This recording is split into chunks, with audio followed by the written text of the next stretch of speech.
But to be truthful, I was a much better feature writer than I ever was an investigative reporter. I did some investigative stories, but my heart was in the writing, not the investigation. I didn't have the killer instinct. That's me. I can't go to the wrecks and interview. And I didn't mind that. They were dead. Imagine that. Okay. My mother, who was also a journalist, always told me, she said, the ones that are screaming, they're fine. Don't worry about them.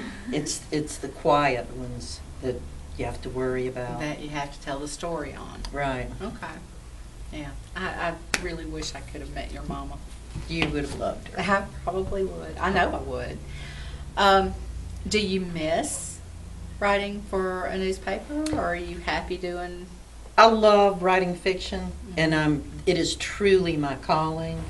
But I absolutely miss writing for a paper. I miss that community involvement, and I think that newspapers are vital to any community. And it is the job of the journalist to be the watchdog for the community. Right. And we're missing a lot of that now. The old school journalists are gone, and the thieves have taken over because there's nobody to make them accountable. Right, right. Now, I, of course, work for a small town weekly news in Columbus, Mississippi. We have a reputation of being, first on the scene at the sensationalistic things. I love the photographs. I think it's hard news. It's spot news. Right. And you've got to be there. That's what you have to do. Okay.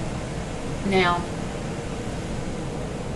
flash forward a few years, and how much of what you did as a newspaper reporter has kind of incorporated itself into your fiction? I had a wonderful career as a journalist. I covered the Mississippi and Alabama legislatures. I covered political news, education, local political news, and did a lot of feature stories. And I met a lot of crazy people, which have made their way into my books as characters, slightly different. No, that's fine. But I think the biggest thing that came out of the journalism background has been the discipline. When you write for a daily newspaper, you don't get to sit around and wait till you feel the story. You write and you turn it in, or the editors, they used to stand behind me and pinch my neck. Oh, no. Like, the presses are waiting, the presses are waiting. Oh. But you are very disciplined I am. in your writing. Now, of course, you took a year's sabbatical from the University of South Alabama. Right. Creative writing. And do you ever get tired of teaching that to others, or because I've been around you enough to know you get asked the same questions a lot. I love teaching, and I love working with young writers. I don't necessarily believe that a university system is the place to learn to write, because I think there's a difference between wanting a degree and wanting to publish. It's two very different worlds. But I think, I have had some of the most talented students, and I've been very fortunate to work with them. Yeah, I know a few of them. And I love teaching, and I'll continue to teach even when I retire from the university. Well, you've been very, very helpful to me in my fledgling efforts, so I thank you for that. Where do you see yourself going from here? Once you retire, what is your dream to do? Baby, it looks like a downhill slide to the grave. But I hope to have some way stops that are entertaining at least. I want to write. I have an idea for a new series. I have so many stories to tell. And so hopefully when I'm not teaching, I'll have more time to devote to writing. But I am living the life I always wanted. Perhaps my dreams were very modest, but I always wanted to have horses, and I wanted to live on a farm. Oh my God, was that stupid? Yeah, but it's gorgeous out there. But, I mean, I have horses, cats, and dogs, and all I do is feed things and shovel. You know? So True that. it's a very busy life. But that's what I wanted. I wanted to have my horses and be on a farm and just ride. I'm not any fancy kind of rider. I just love the animals. Well, your horses were really the catalyst for your starting to write to be published. I had to Right. feed them. Right. I had to feed them. When I first started writing, I was writing short fiction. I was greatly under the influence of Flannery O'Connor. I just loved her. Flannery O'Connor, Eudora Welty, Doris Betts, the voices of the Southern female writer. And I was working as a journalist, and I had no real thought that I would be a published writer. I went to a cocktail party, and a friend there, he was the head of the journalism department at Ole Miss. Now, I went to Southern Miss, so there's a little competition. A little bit. But- I'm Mississippi State. Let's just throw that in the mix. But Jerry Hoare was the head of journalism department at the time, and we were talking, and he said, Sissy tells me you write short stories. And I said, I do. I just, I love writing them. I just enjoy it. And he said, well, have you tried to get any published? And I said, I sent some out to some magazines, and the editors were very kind, and they were helpful and offered good suggestions, but I hadn't sold anything yet. And he said, well, do you have an agent? And I said, what's an agent? I didn't know. Yeah. I mean, you're looking at 1982 or 83. There was no internet. There weren't schools that taught writing, Right. really, other than Iowa. That was like the premier writing program in the United States. And I certainly wasn't going to Iowa. So he gave me the name of his agent. And he said, why don't you send her your stories? And I did. I sent them.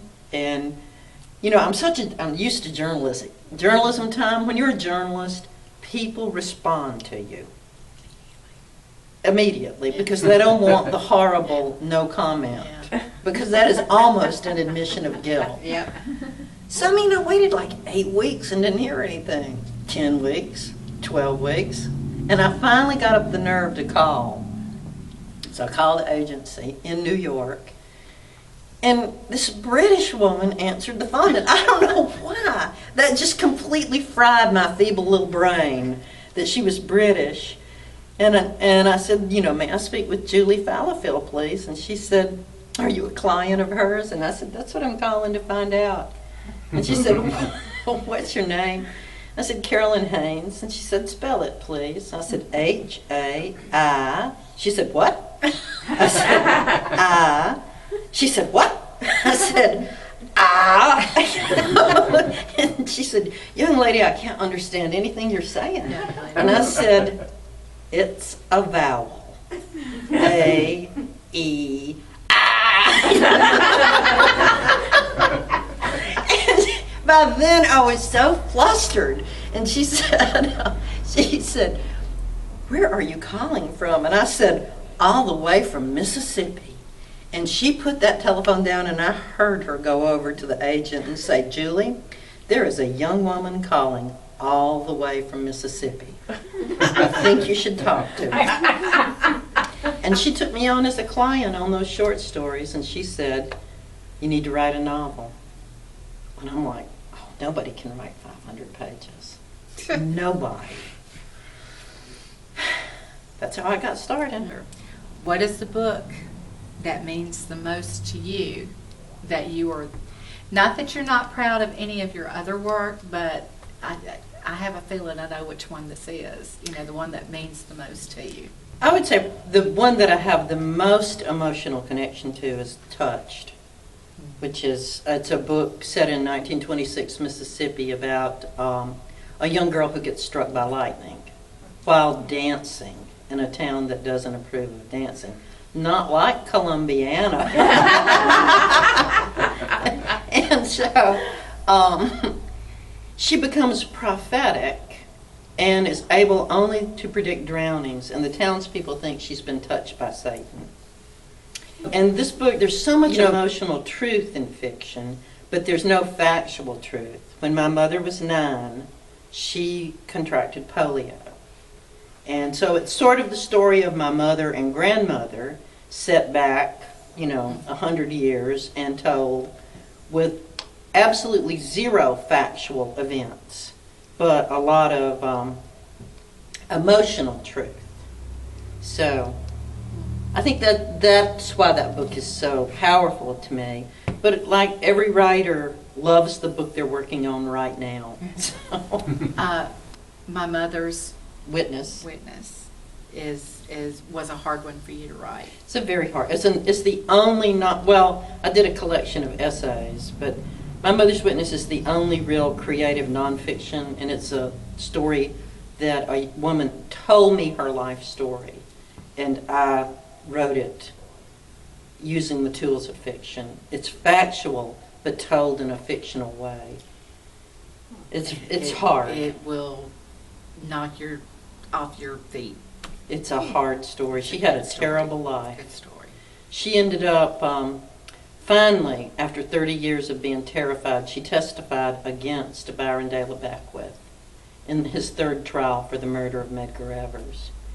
And he had told her when she was a young woman that he would kill her if she ever told the truth. Well, I had finished Touched, and writers live contract to contract, and most contracts are for 2 books or 3 books, or some writers will sign 5-book contracts, but I think that's kind of nuts because the whole world can change in 5 years. Mm-hmm. But I had finished one contract and I was out of a contract. So I had to find something to write. And Touched and Summer of the Redeemers were both general fiction. And I read everything. I read any kind of book. I'm completely unselective. If it's a good story and well written, I don't care if it's sci-fi, horror, I'll read anything. So I'm sitting on my computer thinking, oh my God, I'm looking at the horses out in the field grazing, and I'm thinking, come up with an idea. You have to feed those animals. You better get busy. And I heard these 2 women arguing. And I didn't know that one was a dead woman, a ghost from the Civil War era, a slave. And the other one was a contemporary young woman. And I just started writing their dialogue as they, snarked at each other back and forth. And I had a hold of the characters, and I just let them tell me the story. And when I finished, it was a strange kind of thing, because I just thought it was another Southern novel. And so my agent sent it out, and we ended up with 7 publishers bidding on it. And Random House won the bid, and they wanted a 3-book contract, and they told me it was a series and that it was a mystery. And I'm like, oh, I love mysteries. I'm so excited. But I didn't know. I didn't set out to write a mystery. It just kind of happened.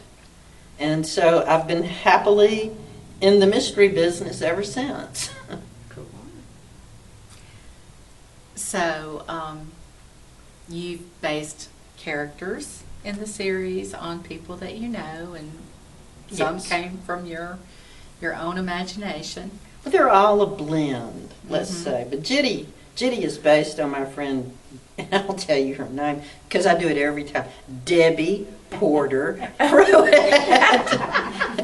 Debbie got me drunk for the first time in college. So she calls me one day and she says, oh, you work so hard, I'm going to take you to the Grand Hotel for a weekend. And I'm like, Debbie, this was at a time when we were both very poor. I said, neither one of us can afford the Grand Hotel. And she's like, don't you worry about it. The room is taken care of. Bring your walking shoes. We're going to walk under those oak trees, and we're going to drink martinis, and it's going to be a lot of fun. And I'm like, okay. Well, I get there, and the white Debbie got a discounted room because she had signed me up to run a 5K race.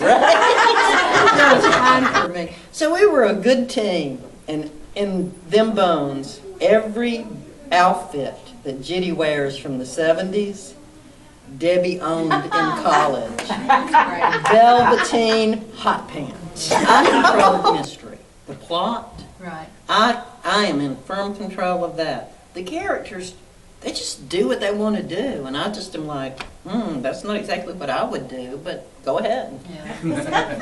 I mean, can we say that Sarah Booth is loosely based on you? A little? A little. You know, she has a lot of the traits that I have. She loves her horses. She likes to get into mischief. I wish I was as brave as she is, and I certainly wish I was as limber as she is, you know, and as young. But I think Sarah Booth is who I might want to be. Not who I am, but who I might want to be. There is no end in your mind to the series. That as long as you're inspired, you will write it. I know what the last book will be. Okay. I don't know who she'll end up with, but I know what the last story is going to be. But you know, this is the 15th book. Sarah Booth has aged, I think, 18 months. Yeah. And I've aged 16 years. So there's plenty of time for her to have fun and solve mysteries. And I think, you know, if I get to the point where I'm tired of the characters, or where I feel like it's drudgery, or that I can't deliver a solid, good story with joy, then I'll end it. Or if the readers say, we're tired of it, then I'll end it. Yeah, that's gonna Well, happen we're not, so anytime. keep writing.